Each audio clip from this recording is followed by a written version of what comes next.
Hi, my name is Danny and welcome to Monday on Pagan Perspective.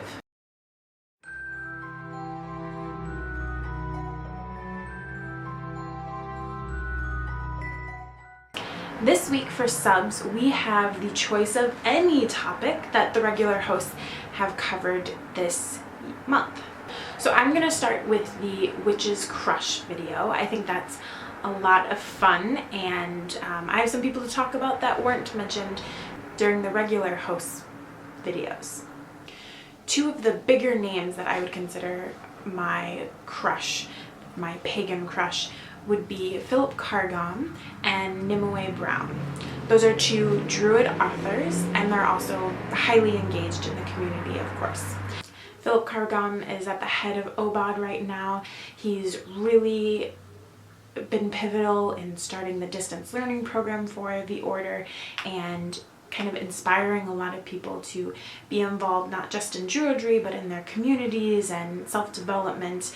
I think he is a fabulous representative of the order, and I'm really pleased and excited about where he's taken the group and how welcoming OBOD is to diversity and exploring what Druidry really means to lots of people. His writing is, of course, awesome, and if you haven't read anything by him, I highly recommend it. Even if Druidry isn't your thing, I think there's a lot to take away from some of his work. Nimue Brown is also a fabulous pagan leader in the community. She has written many books on Druidry and paganisms.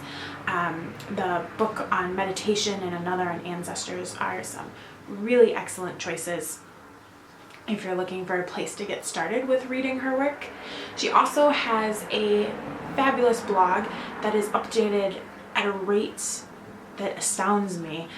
She really writes well and consistently, and you can depend on her voice to shed light on fun things and important topics and just kind of cover the whole range of what's going on. She's also been involved with Moonbook Publishing and getting books out to pagan reviewers online and kind of spreading some of those authors' work, which I think is commendable.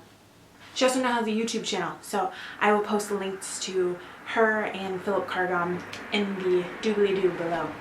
I have a personal witch crush, and that is Michelle. I don't actually remember her last name. She was a witch that was my sister's spiritual guide, we'll say spiritual guide, while my sister was in hospice. The hospice program that she was in had a team around each individual facing end-of-life decisions. And as a part of this team, they have spiritual directors, guides, priests, whatever the person might need or desire. A Grace hospice, where my sister was at, was really amazing about respecting and honoring my sister's Wiccan path, and reached out to their volunteers to find someone who had similar paths, and found Michelle, who volunteered to be a part of this process as my sister's spiritual guide.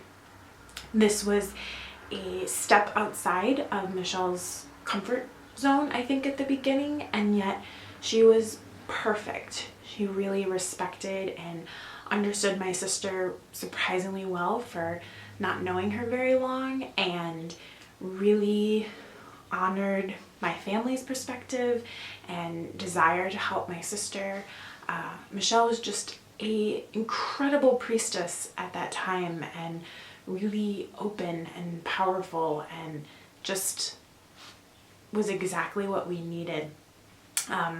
She's in my neighborhood somewhere, and I know I have an email for her somewhere, but I haven't quite reached out again.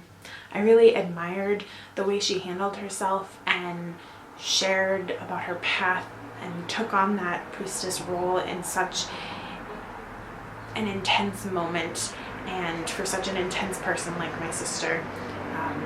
I just think is what we're all kind of hoping that we can provide when we're looking to go outside of ourselves and serve the community in our pagan paths.